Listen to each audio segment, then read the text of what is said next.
Inilah yang hendak ku ingat, sementara jiwaku gundah gulana. Bagaimana aku berjalan maju dalam kepadatan manusia, mendahului mereka melangkah ke rumah Elohim dengan suara sorak-sorai dan nyanyian syukur. Dalam keramaian orang-orang yang mengadakan perayaan.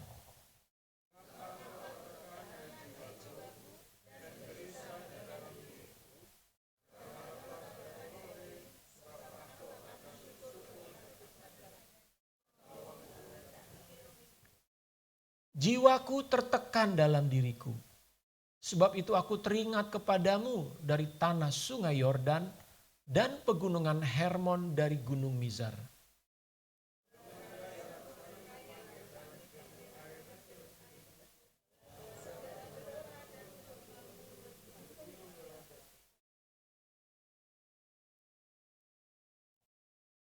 Ayat 9.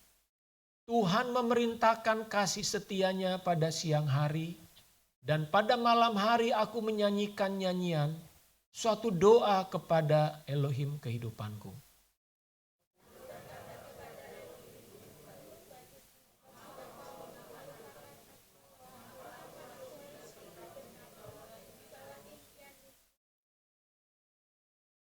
Seperti tikaman maut ke dalam tulangku, lawanku mencela aku.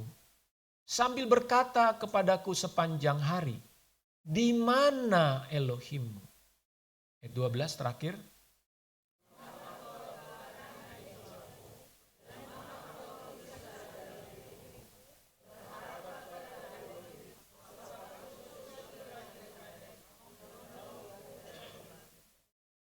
Puji Tuhan. Bapak Ibu, tema kita tahun ini sudah ditampang di sini supaya kita tidak lupa. Dan saya berharap tema ini akan saudara terus ucapkan setiap hari ya. Setiap kali, apakah saudara sudah tempel itu di kaca lemari saudara? Jadi setiap kali saudara berkaca di rumah, lihat tema ini, The Day of Victory ya. Saya udah tempel di kaca lemari saya saudara, jadi setiap kali mengaca di sana pasti saya baca itu ya. Saya diingatkan, hari ini adalah hari kemenangan. Artinya setiap hari harus menjadi hari kemenangan bagi kita. Nah, pertanyaannya bagaimana kita dapat mengalami kemenangan dan menjadikan setiap hari adalah hari kemenangan bagi kita. Saudara-saudara, di dalam Mazmur pasal 42 ini adalah cerita atau kisah dari seorang yang mempunyai pergumulan dalam hidupnya, ya. Mazmur ini adalah lagu nyanyian dari Bani Korah, ya. Bukan Dwi Korah ya, tapi Korah, ya. Siapa itu Korah? Korah itu adalah salah satu dari keturunan Lewi, dan mereka bertugas di bait suci, memimpin ibadah. Nah, Bani Korah menuliskan syair ini menggambarkan bagaimana orang-orang atau umat Tuhan yang sedang mengalami pergumulan yang dihadapi. Ketika menghadapi pergumulan, apa yang dilakukan? Apa yang saudara lakukan ketika kita menghadapi pergumulan? Saudara, sepanjang tahun 2026 kita pasti akan menghadapi pergumulan. Bahkan mungkin ada pergumulan tahun 2025 yang belum selesai, yang kita bawa ke tahun 2026. Tapi pertanyaannya apa yang kita mau lakukan? Bagaimana kita menghadapi pergumulan-pergumulan itu? Nah, di dalam ayat ini, di situ diceritakan bagaimana orang ini menyatakan kerinduannya kepada Tuhan. Jadi, ketika kita menghadapi pergumulan Bapak Ibu Saudara, yang harus kita miliki justru adalah kerinduan datang kepada Tuhan. Yang digambarkan seperti rusa atau seekor rusa yang haus. Saudara, rusa itu binatang yang sering jadi makanan binatang-binatang buas ya. Kalau saudara nonton di channel-channel tentang natural ya, itu seringkali binatang kijang atau rusa itu jadi mangsa dari singa atau harimau ya. Dan mereka dikejar ya, dikejar. Dan saudara, kalau mereka berhasil lolos dari sergapan singa, pasti mereka akan capek, terengah-engah. Lalu kemudian mereka atau binatang ini akan cari air untuk minum. Nah, inilah gambaran daripada orang yang mungkin dalam hidupnya terengah-engah, mengalami tekanan, serangan dari musuh, ya, melalui pergumulan dan sebagainya. Maka apa yang harus kita lakukan adalah carilah Tuhan. Carilah Tuhan, datanglah kepada Tuhan. Sembahlah Dia. Itulah yang digambarkan di dalam Mazmur ini tentang haus kepada Tuhan. Rasa rindu, rasa haus kepada Tuhan menyebabkan seseorang ingin mengejar. Ya, ingin berlari kepada Tuhan. Seberat apapun pergumulan dalam hidup kita. Namun rasa haus kita kepada Tuhan jangan pernah hilang, saudara. Jangan pernah kita merasa karena banyaknya pergumulan justru kita meninggalkan Tuhan. Masa bodoh dengan Tuhan. Sebaliknya kita harus makin mendekat dan mendatangi Tuhan dengan hasrat yang besar. Mengapa kita harus datang dengan rasa haus dan rindu kepada Tuhan? Ada 3 poin yang saya ingin bagikan dari pembacaan firman Tuhan tadi. Yang pertama adalah karena Tuhan itu adalah sumber kekuatan bagi orang yang percaya. Apa saudara? Tuhan adalah sumber kekuatan bagi orang percaya. Dalam Mazmur 42 tadi ayat 4 di sana dikatakan begini. Air mataku menjadi makananku siang dan malam. Saudara, siapa di sini yang mengalami pergumulan pernah nangis terus? Gak tahu mau ngapain, yang bisa cuma nangis saja. Ya. Rasanya berat sekali apa yang dihadapi dalam hidup ini. Saudara, inilah yang digambarkan oleh pemazmur. Seorang yang memiliki pergumulan yang berat, jiwanya tertekan. Karena di situ dikatakan, karena sepanjang hari orang berkata kepadaku, di mana Tuhanmu? Saudara, air mata di sini menunjukkan air mata beban, ya. Tekanan demi tekanan datang terus. Bahkan ada ejekan. Mana Tuhan lu? Lu berdoa, buktinya gak ada pertolongan tuh. Lu berdoa datang, lu percaya bilang sama Tuhan, buktinya mana?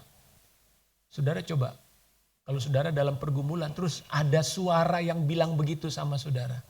Pasti saudara akan merasa, iya benar juga ya. Kayaknya percuma deh ikut Tuhan.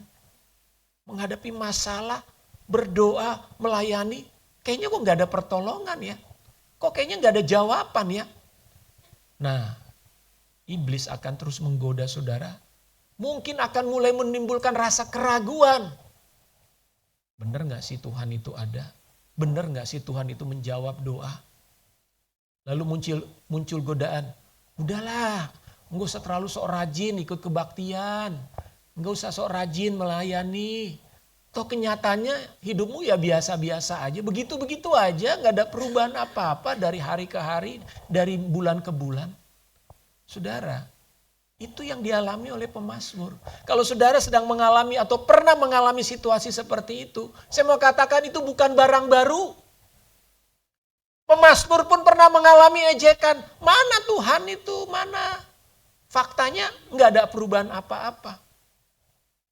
Tetapi pagi ini Tuhan mau mengingatkan kita bahwa Tuhan tetap adalah sumber kekuatan kita.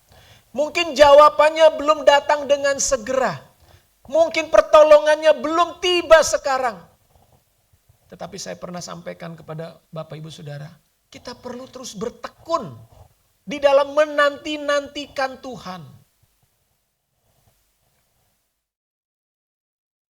Bahkan di dalam ayat 5 Mazmur 42 saudara. Di sana dikatakan apa? Inilah yang hendak ku ingat. Ya, inilah yang hendak ku ingat. Sementara jiwaku gundah gulana. Nih, galau. Aduh, datang sama Tuhan tuh kayaknya berat ya. Tapi si pemazmur ingat nih. Sementara aku tuh lagi gundah gulana, lagi galau, lagi gak ada rasa apa-apa di dalam hati, rasanya berat.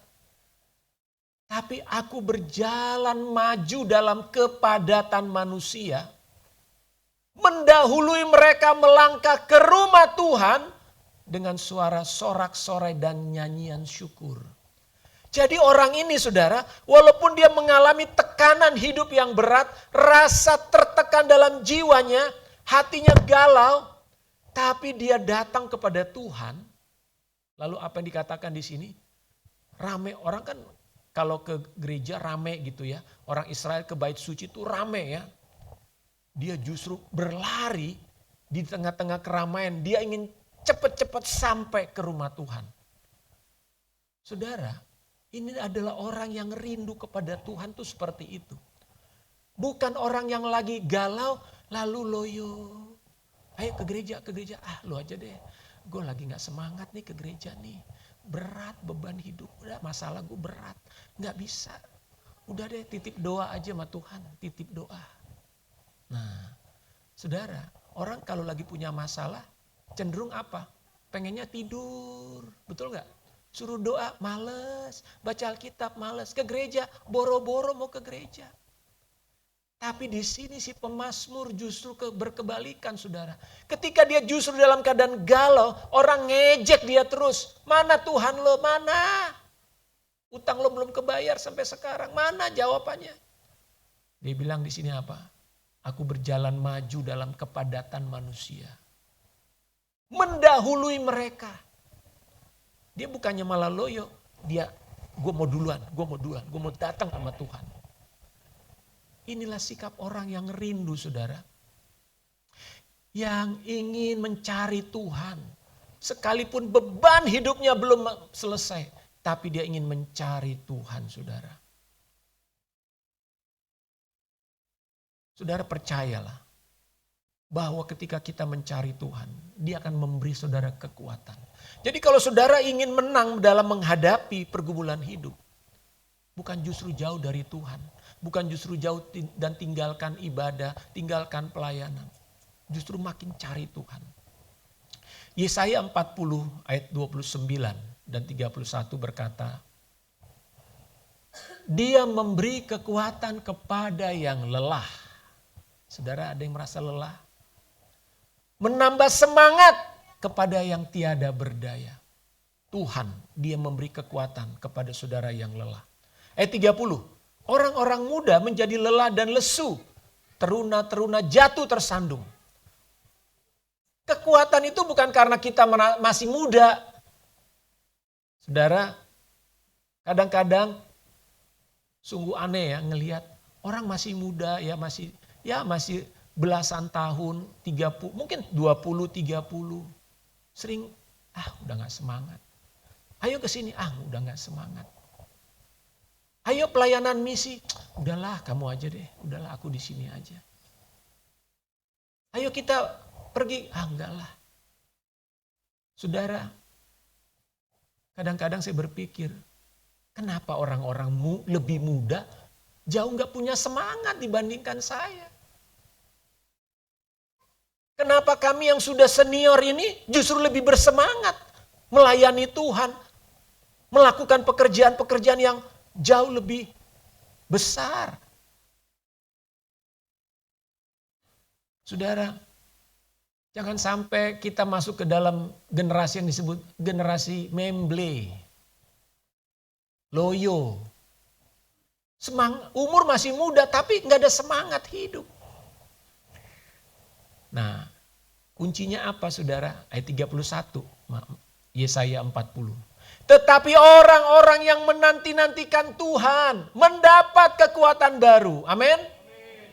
Orang menanti-nantikan Tuhan mendapat kekuatan baru. Dan mereka digambarkan seperti Raja Wali yang naik terbang dengan kekuatan sayapnya. Wow.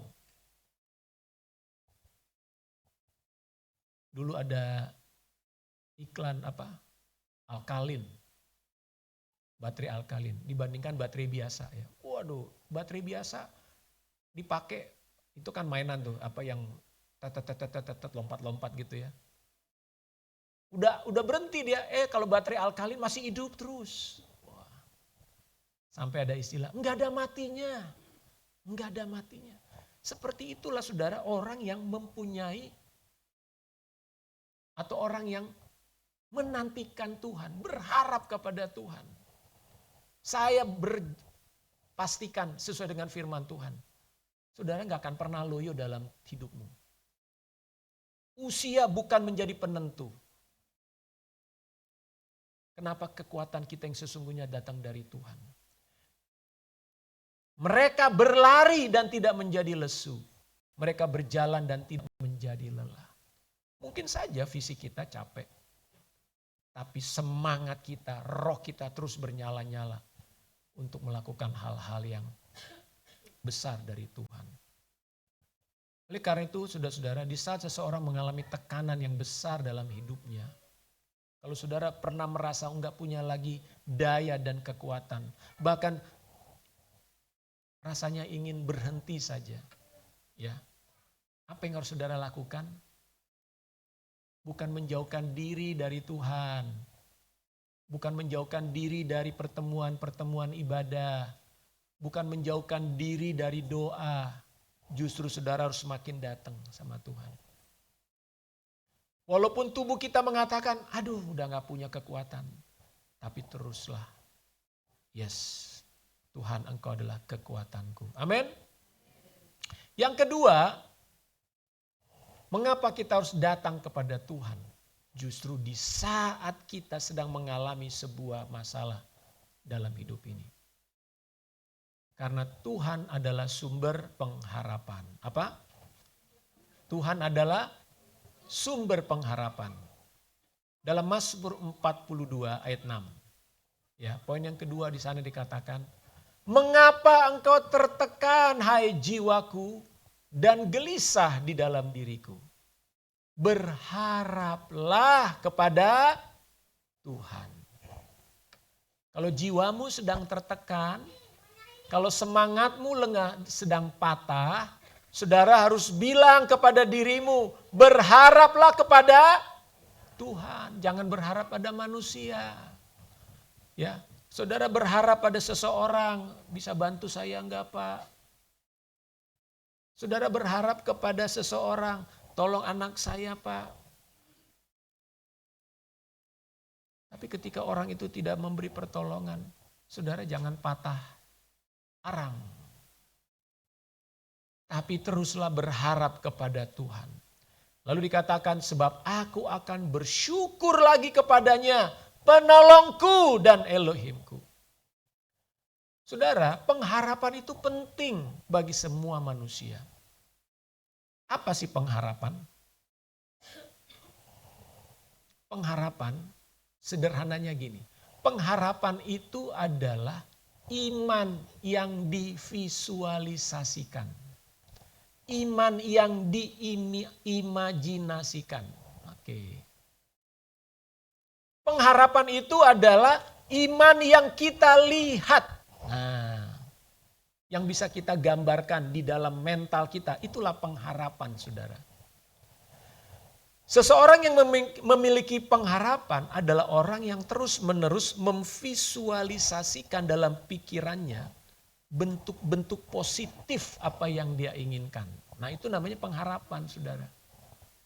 Jadi pengharapan itu saudara harus menjaga pikiranmu ada dalam posisi yang positif terhadap apa yang saudara rindukan. Nah, kalau orang hilang pengharapan, kenapa orang hilang pengharapan? Tahu nggak? Karena pikirannya, imajinasinya bukan lagi apa yang baik yang dia inginkan, tetapi mulai yang buruk. Wah, nanti gimana nih? Misalnya saudara tiba-tiba terima berita di PHK. Wah, nanti akan ada pengurangan pegawai bulan Maret misalnya. Lalu dari bulan Januari, maka yang ada dalam pikiran banyak orang apa? Wah, di PHK, susah cari kerja. Wah, gimana nih? Saya akan menganggur, anak-anak saya nggak bisa bayar uang sekolah. Jadi yang ada dalam pikirannya adalah hal-hal yang buruk. Visualisasi dalam dirinya adalah hal-hal yang negatif. Jadi dia kehilangan pengharapan. Tapi orang yang memiliki pengharapan, dia justru melihat hal-hal yang baik. Oke, di PHK aku nggak apa-apa. Mungkin ini waktunya saya pindah pekerjaan yang lebih baik. mungkin ini waktunya saya akan punya pengalaman baru. Wah, keren banget nih. Gue di PHK berarti gue dapat pesangon dong. Nah, dapat pesangon berarti punya modal nih. Saya bisa melakukan sesuatu yang baru, yang berbeda dari sebelumnya. Jadi saudara, imajinasi, pengharapan yang positif itu harus kita miliki. Dan pengharapan kita itu pada Tuhan. Orang yang tidak punya pengharapan di dalam Tuhan, maka selalu dia akan melihat dunia ini makin tidak ada harapan sama sekali. Betul saudara, berita-berita yang kita dengar, itu selalu berita-berita yang negatif, banyak sekali. Orang cenderung untuk mengekspos berita yang negatif. Ya, pokoknya semua yang negatif. Media kalau saudara perhatikan akan senang mencari berita yang negatif. Kenapa? Saudara tahu nggak alasannya? Karena bagi media, ya perusahaan-perusahaan koran, pokoknya media apa saja, media sosial, ada ungkapan bad news is good news. Kenapa? Kalau ada berita buruk, contoh nih ada kecelakaan, ada orang yang ditangkap pembunuhan, ada orang korupsi ditangkap, itu kan bad news semua kan? Maka itu berita yang paling laku untuk dijual dan dibeli.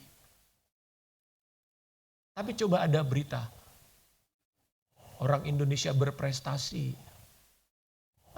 Orang gak mau baca saudara. Makanya kenapa ada clickbait, ya istilah clickbait, ya. Berita-berita, judul-judul itu kan suka bombastis kan. Padahal isinya gak ada gitu. Dan judul-judul itu dibuat sedemikian heboh supaya orang, apa nih? Terjadi perampokan di Tanjung Barat misalnya gitu. Oh apa nih? Padahal beritanya biasa aja, gak ada perampokan. Diduga ada perampokan, baru diduga. Kenapa? Karena orang ingin berita yang heboh yang menimbulkan kepanikan saudara. Di mana ada berita-berita yang menimbulkan kepanikan, orang ingin dengar. Nah ini anehnya. Makanya jangan heran saudara, banyak orang hari-hari ini itu bunuh diri. Berita yang saya baca kemarin di salah satu pokok doa kami di JDN, menurut Mabes Polri tahun 2025 ada 1.200 orang kasus bunuh diri saudara. Coba bayangkan. Orang bunuh dirinya bukan karena sakit mungkin. Bukan karena gak punya uang. Bukan karena gak punya pekerjaan.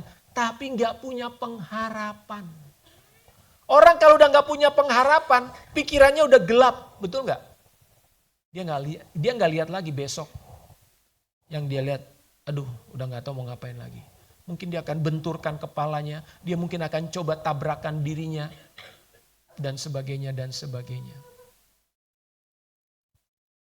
Saudara, kalau saudara sedang mengalami tekanan dalam hidup dan saudara mendapat berita tentang sesuatu yang negatif, apapun itu, termasuk kepada diri saudara mungkin atau keluarga saudara, maka hal yang harus kita lakukan justru datang kepada Tuhan. Datanglah dengan rasa haus, dengan kerinduan kepada Tuhan dan katakan, Tuhan, Engkaulah pengharapanku. Aku mendengar berita yang sangat buruk. Aku mendengar berita yang sangat menakutkan. Tetapi aku mau datang kepadamu Tuhan. Engkaulah sumber pengharapanku. Di tengah-tengah goncang-goncang dunia ini. Tuhan, Engkaulah kekuatanku. Masuk dalam doa yang intens dengan Tuhan saudara. Masuk dalam persekutuan bersama saudara-saudara seiman. Kita seringkali salah mengambil tindakan. Ketika kita punya masalah, kita berpikir, aku mau selesaikan. Lalu kita mikirin sendiri, masuk ke kamar sendiri. Bukan berdoa, tapi memikirkan hal-hal yang buruk itu. Mikirin, aduh gimana, ini begini gak ada solusi. Kalau kesini gak ada solusi, kesini gak ada solusi. Lalu kita merasa bahwa ya sudah, habislah. Saudara menyedihkan, kenapa orang-orang yang bunuh diri ini harus menyelesaikan hidupnya dengan cara seperti itu. Harusnya ada jalan keluar. Satu kali dalam kitab Daniel diceritakan, Raja Nebukadnezar bermimpi. Lalu Raja Nebukadnezar meminta kepada semua ahli-ahli di kerajaan Babel, kamu ceritakan mimpiku dan kamu harus berikan artinya. Kalau tidak, aku bunuh kalian semua. Saudara, ini ancaman enggak? Ancaman. Ancaman kepada semua orang, para pejabat dan ahli-ahli pada waktu itu. Seperti kata-kata tadi, kalau kita mendengar satu berita yang negatif, pasti kita merasa takut. Kita mungkin merasa bingung, kita mungkin merasa terancam. Aduh, gimana ini, gimana ini, gimana ini. Apalagi itu prosesnya berminggu-minggu ya. Pasti menimbulkan satu ketidaknyamanan di dalam hati kita. Tapi apa yang dilakukan oleh Daniel sebagai seorang, dia pejabat loh ya. Dia termasuk orang yang masuk kategori yang akan terancam dibunuh oleh Raja Nebukadnezar. Jadi walaupun Daniel itu posisinya tinggi, bukan berarti dia aman, saudara. Enggak. Kadang kita berpikir, oh kalau dia posisinya tinggi aman. Enggak, saudara. Dia pun termasuk orang yang akan dibunuh oleh raja. Jadi ketika Daniel mendengar itu dari pegawai-pegawai istana akan ada hal yang semacam itu. Lalu Daniel bilang, tolong tahan dulu hukuman itu, izinkan saya datang kepada Tuhan saya. Lalu kita baca Daniel 2 ayat 17. Ya. Daniel 2 ayat 17 sampai 19. Kemudian pulanglah Daniel dan memberitahukan hal itu kepada Hananya, Misael dan Azaria teman-temannya. Ini yang kita kenal dengan Sadrak, Mesak, Abednego, ya. Cuman ini nama yang diberikan kepada mereka, Hananya, Misael dan Azaria. Apa yang dimaksudkan oleh Daniel dengan memberitahu ayat 18, dengan maksud supaya mereka memohon kasih sayang kepada Elohim semesta langit mengenai rahasia itu. Supaya Daniel dan teman-temannya jangan dilenyapkan bersama-sama dengan orang-orang bijaksana yang lain di Babel. Jadi Bapak Ibu Saudara, waktu Daniel mendengar ancaman, bahaya yang begitu besar untuk keselamatan mereka, nyawa mereka. Ini perintah raja, saudara. Yang namanya perintah raja itu nggak mungkin dibatalkan. Ini sesuatu yang pasti akan terjadi. Ini ancaman. Apa yang dilakukan oleh Daniel? Dia bukan galau, dia bukan panik, dia bukan kabur. Mendingan gue kabur nih. Cari selamat. Enggak, saudara. Karena ini ancaman juga bukan hanya bagi dia, tapi bagi banyak orang. Daniel bilang sama 3 orang, sama-sama orang Yahudi, orang Israel. Mari kita berdoa.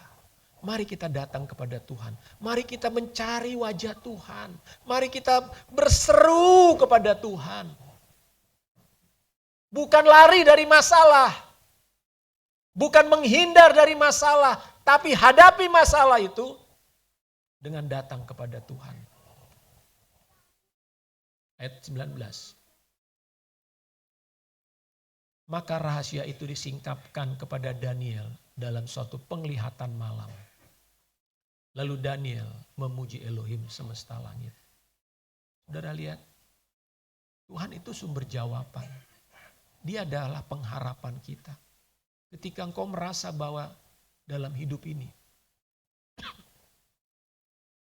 terlalu berat, terlalu complicated masalahmu, Tuhan adalah jawaban. Amin. Dia adalah pribadi yang hidup. Tuhan itu bukan Tuhan yang mati, saudara. Dia memberikan jawaban serta pertolongan tepat pada waktunya. Jadi mari kita datang, bawa diri kita di tahun ini semakin datang kepada Tuhan, semakin mendekat kepada Kristus, semakin menyembah Dia untuk mendapatkan jawaban-jawaban Tuhan. Yang terakhir, di dalam kondisi-kondisi ada pergumulan, ada tekanan dalam hidup kita. maka biasanya hal yang akan kita alami adalah kita kehilangan sukacita, saudara. Jadi yang ketiga adalah Tuhan adalah sumber sukacita. Mazmur 42 ayat 10.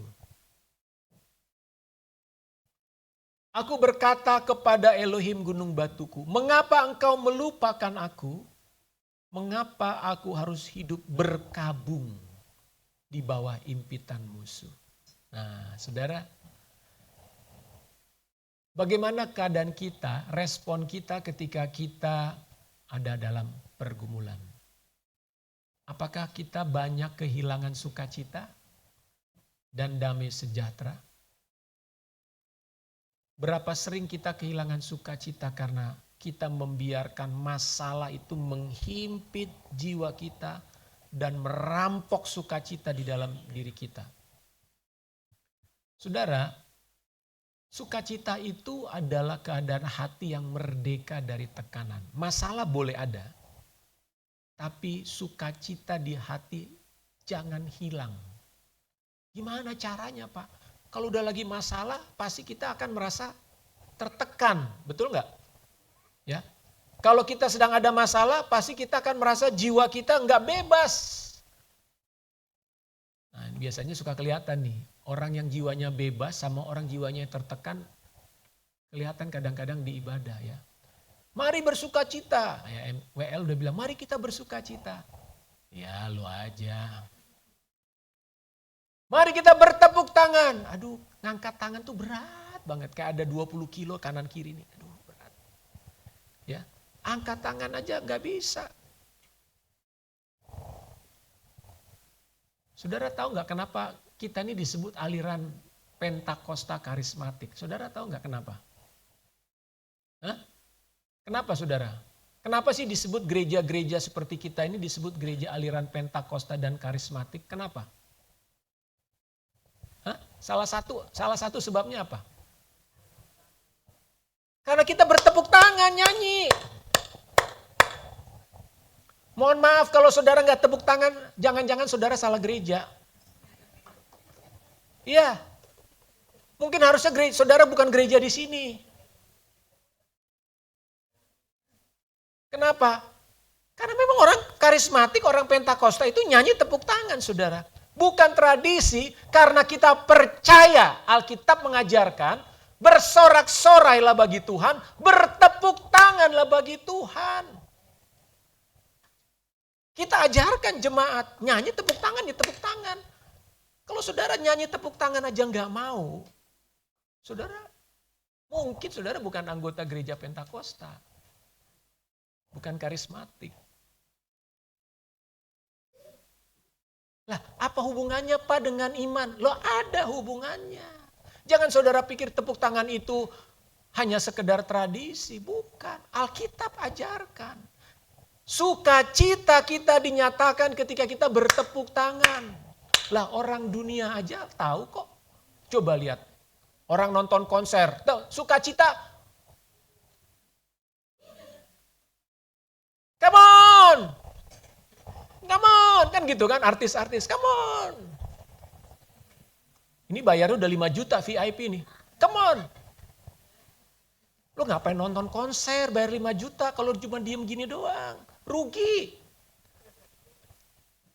Banyak orang Kristen sebetulnya ngalami kerugian dalam hidupnya ketika diajak bersukacita, diem aja, kayaknya berat gitu loh. Ayo belajar kita tahun 2026, nyanyi tepuk tangan, ya tepuk tangan, amin. Gak usah merasa ragu, gak usah ngeliat kanan kiri. Ih, tepuk tangan, gengsi tahu. Bersukacita saudara. Karena Tuhan memberikan kepada kita sukacita, itu bukan tergantung keadaan. Banyak orang berpikir sukacita itu kalau masalahnya selesai. Kalau sakitnya udah sembuh. Kalau utangnya udah lunas. Enggak. Sukacita dalam Tuhan itu enggak bergantung kepada keadaanmu. Karena sukacita itu adalah dari Roh Kudus. Buah roh itu salah satunya apa? Sukacita. Artinya sukacita itu bersumber dari Tuhan. Dan itu kekuatan bagi kita, saudara. Para ahli psikologi sudah menemukan bahwa memang orang yang bersukacita, dia akan jauh lebih sehat, saya mau katakan. Kalau saudara dalam hidupmu, bersukacita lebih sering.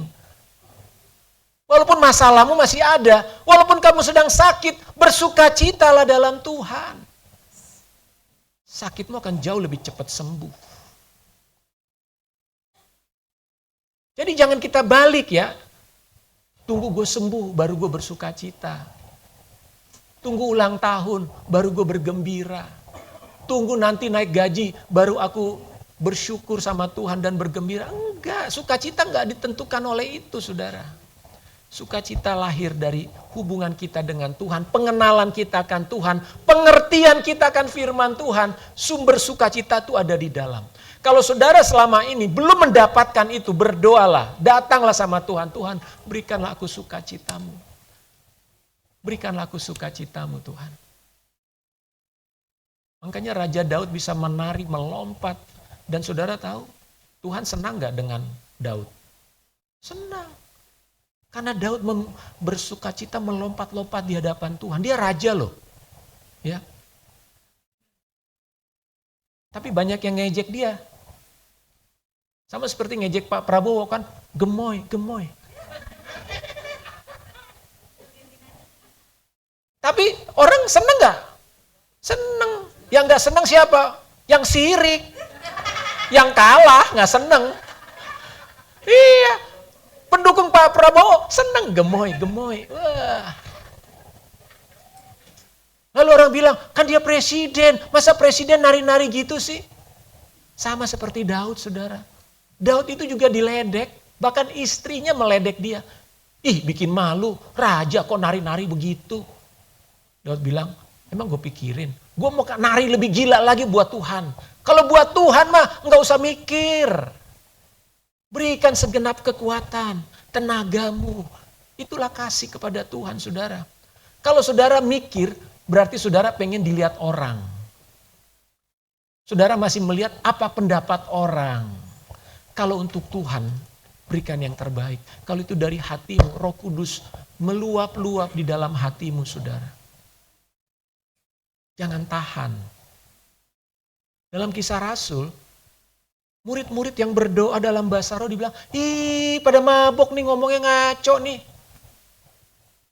Roh Kudus mengalir, memberikan bahasa-bahasa baru. Orang bisa ledek, kayak orang gila.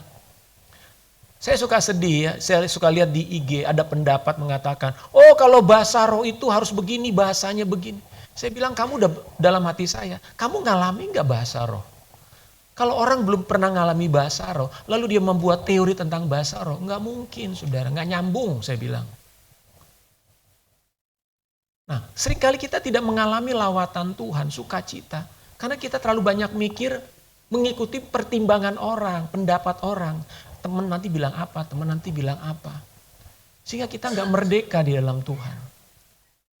Mari jemaat ini harus bersukacita, amin. Ya. Jadi mulai nanti nyanyi tepuk tangan, tepuk tangan. Jangan, WR-nya udah semangat di sini. Ada di sana cuma diem aja. Kayak juri ya, juri apa tuh? American itu kan, ada satu juri tuh siapa yang orang udah tepuk tangan dia diem aja. Jurinya nggak disukai gitu ya. Saudara bukan juri di sini, amin. Kita bukan pengamat, kita bukan komentator. Kita datang untuk menyembah Tuhan. Sukacita di dalam Tuhan adalah kekuatan. Ya, mari kita baca satu ayat terakhir. Kita baca di dalam Habakuk 3. Nah, ini Habakuk 3 nih ya. Habakuk 3 ayat 17 sampai 19.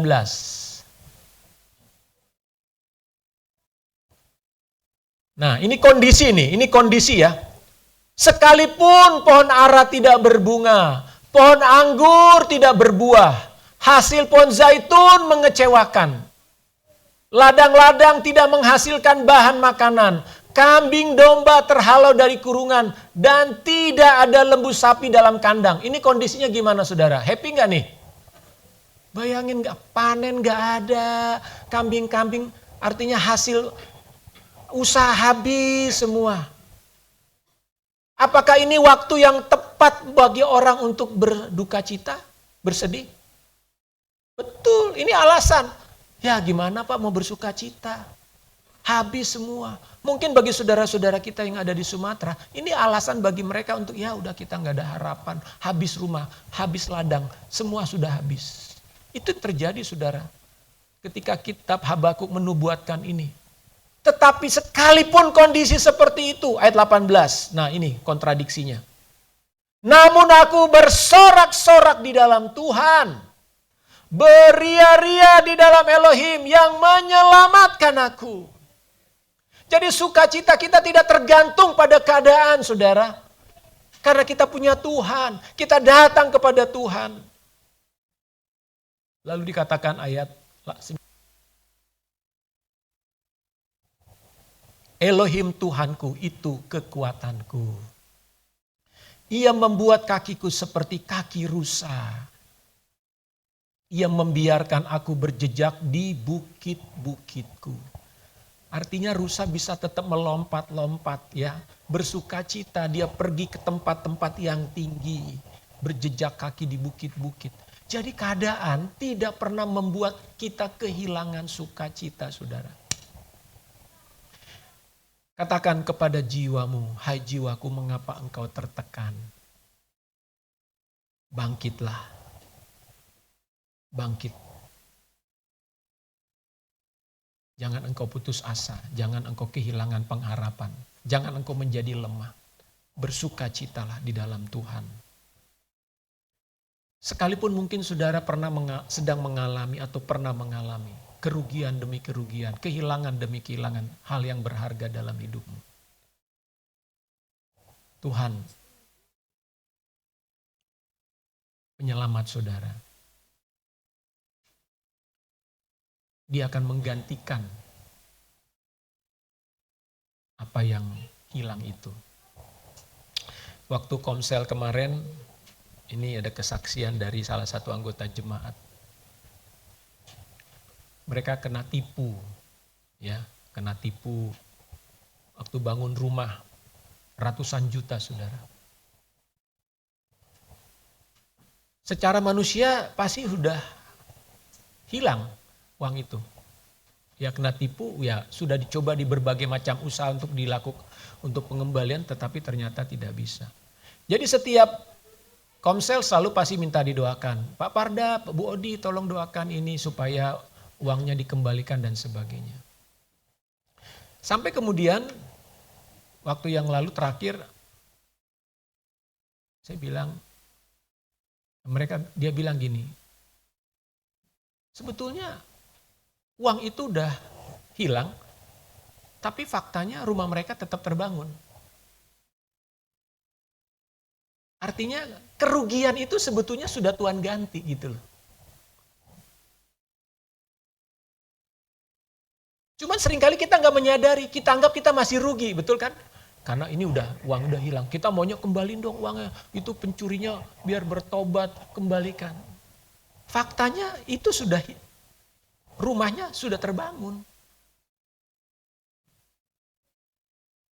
Terus dia tanya, jadi gimana Pak? Masih perlu didoakan nggak? Ya menurut saya nggak usah. Untuk apa kamu habis energi mendoakan sesuatu yang udah, ya nggak tahu kapan juga, ya kalau Tuhan kembalikan uang itu datang ya puji Tuhan. Tapi nggak usah jadi beban gitu loh. Nggak usah selalu merasa, aduh nyesel banget ya uang itu udah hilang bla bla bla. Faktanya rumah kalian sudah bangun kok, udah bagus. Nah kita seringkali terjebak dengan, wah kayaknya udah kehilangan nih, udah nggak ada gantinya. Mari kita harus keluar dari kondisi-kondisi seperti itu saudara. Jangan biarkan hal-hal masa lalu kita terus menghantui kita. Lihatlah hari ini apa yang Tuhan sudah lakukan, apa yang Tuhan sudah berikan dalam hidup kita. Bahkan hari-hari ke depan, Tuhan masih melimpahkan berkat-Nya. Amin. Kesimpulan, kemenangan kita setiap hari ditentukan oleh kerinduan dan kausan kita kepada Tuhan. Dan Tuhan, yang kedua, Tuhan menantikan kedatangan umatnya. Baik, sebelum kita berdoa, saya mau ngajak kita mendeklarasikan iman kita pagi ini. Mari kita bangkit berdiri.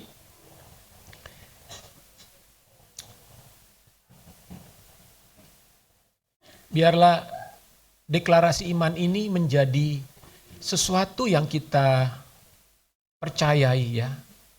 Tentu saya mengambil ini dari firman Tuhan, saudara. Bukan kata-kata motivasi biasa. Tetapi adalah firman Tuhan yang saya sesuaikan kalimatnya. Katakan, kasih dan kuasa Bapa mengalir dalam saya.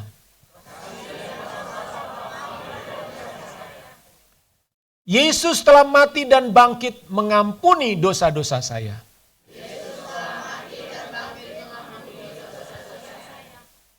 Berkat dan kebaikan Tuhan menyertai saya selama-lamanya.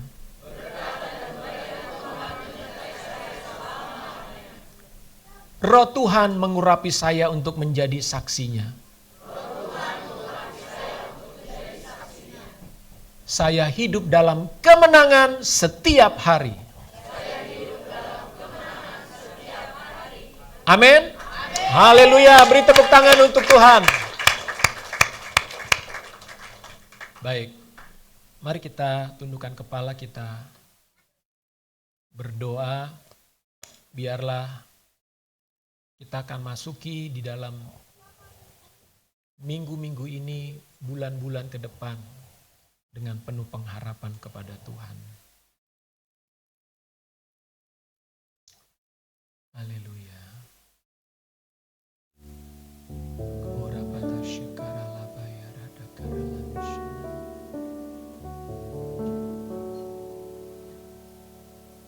Kita nyanyikan pujian, Tuhan adalah kekuatanku. Tuhan adalah kekuatanku.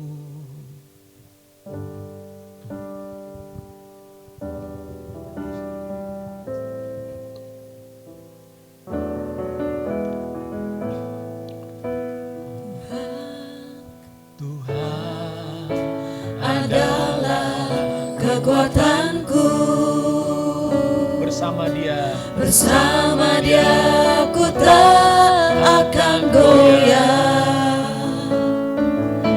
Ku kan terbang tinggi bagai raja wali, melakukan perbuatan yang besar. Tuhan adalah kekuatanku. Ya, bersama dia ku tak akan goyah. Ku kan terbang tinggi bagai raja wali, melakukan perbuatan yang besar. Ku kan terbang tinggi bagai raja wali, dan melayang tinggi dalam kemuliaannya. Biar bumi bergoncang dan badai menerpa, ku kan terbang tinggi bersama dia. Tuhan adalah kekuatan. Tuhan adalah kekuatanku. Bersama dia ku tak akan goyah. Ku kan terbang tinggi bagai raja wali, melakukan perbuatan yang besar. Ku kan terbang tinggi bagai raja wali, dan melayang tinggi dalam kemuliaannya. Biar bumi bergoncang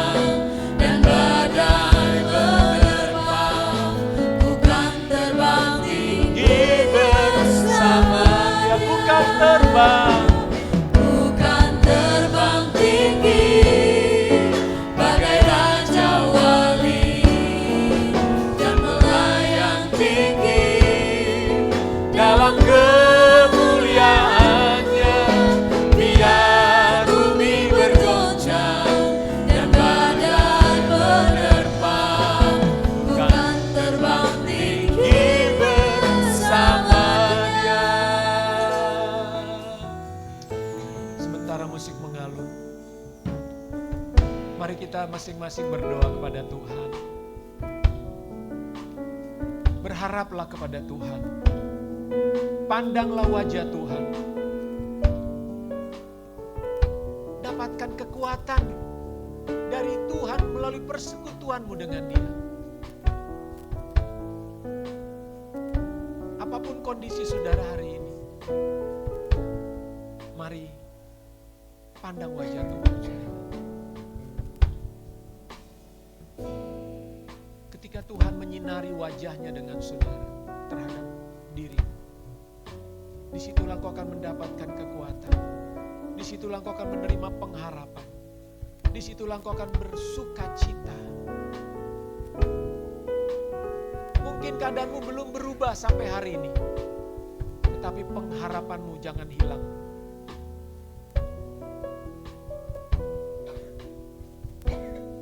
Haleluya. Percayalah. Teruslah percaya kepada firman dan janjinya. Kalau engkau sakit, katakan, Tuhan terima kasih engkau sembuhkan sakit saya. Kalau engkau sedang bergumul dengan keuangan, terima kasih Tuhan, engkau memberkati saya. Aku percaya berkat-berkat-Mu mengalir. Saudara, mari perkatakan iman. Perkatakan dengan iman. Apa yang kau rindukan dari Tuhan? Apa yang kau harapkan dari Tuhan? Teruslah engkau berharap. Teruslah engkau pegang janjinya. Hampirilah Tuhan. Hampirilah Tuhan. Jangan kau mundur. Jangan kau tinggalkan persekutuanmu dengan Tuhan. Haleluya. Bapa di sorga, Kau melihat keadaan setiap umat-Mu di tempat ini. Hamba berdoa ya Tuhan, berikanlah kekuatan kepada umat-Mu. Berikanlah pengharapan terus. Berikanlah sukacita di tengah-tengah pergumulan mereka. Bangkitkan mereka yang lemah saat ini. Pulihkan hati mereka yang terluka. Sembuhkan hati mereka yang sedang mengalami sakit. Kekuatan dari Tuhan mengalirlah atas setiap saudara di dalam nama Yesus Kristus. Terima kasih Bapa, terima kasih. Biarlah setiap pribadi, setiap rumah tangga akan mengalami tahun ini adalah hari-hari kemenangan dalam hidup mereka. Terima kasih Tuhan, terima kasih Bapa. Kami mengucap syukur kepada-Mu. Dalam nama Yesus Kristus. Silakan duduk Bapak Ibu, kita akan masuk dalam perjamuan.